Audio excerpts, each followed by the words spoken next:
Pinag-aaralan na rin ng Transportation Department na lagyan ng motorcycle lane ang EDSA tulad sa Commonwealth Avenue.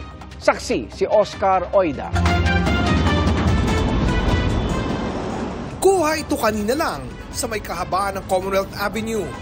Para sa DOTR, may tuturing na maayos at matagumpay na naipapatupad ang motorcycle lane sa Commonwealth Avenue. Kaya pinag-aaralan nila ngayon ang posibilidad na maglagay ng motorcycle lane sa EDSA na kumpara sa Commonwealth Avenue na may higit sa 6 to 18 lanes sa magkabilang direksyon. Higit na mas makitid ang EDSA. What if palawakin natin ng konti yung bike lane at yung lane na yon ay magiging motorcycle at bicycle lane? But that is just the initial concept. Ayon sa MMDA, medyo underutilized ang bicycle lane sa EDSA.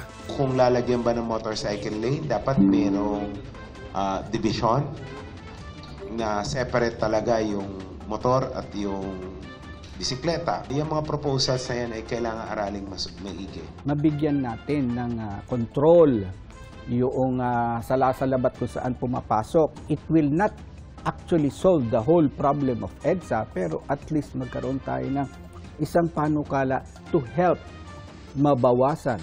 Kontra rito ang chairperson ng Motorcycle Rights Organization.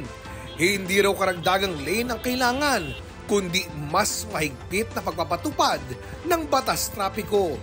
Ang kailangan tutukan dito is root cause ng problema, which is the flow of traffic. Nakatutok sila sa panguhuli sa mga rider, pero yung mga erring drivers natin ay hindi na natututukan. The problem of discipline ay problema ng lahat ng uri ng sasakyan, hindi lang ng motorsiklo.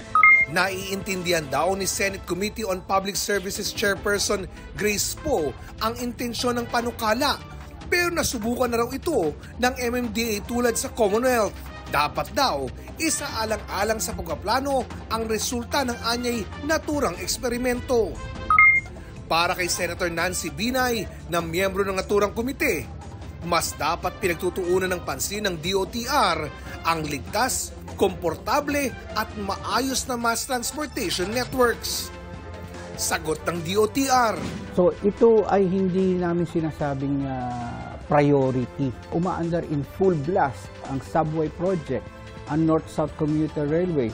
Anytime this coming months, bubuksan partial operation ang Cavite, LRT1 Cavite Extension. Para sa GMA Integrated News, Oscar Oida ang inyong saksi. Mga kapuso, sama-sama tayong maging saksi. Mag-subscribe sa GMA Integrated News sa YouTube at para sa mga kapuso abroad, samahan niyo kami sa GMA Pinoy TV at sa www.gmanews.tv.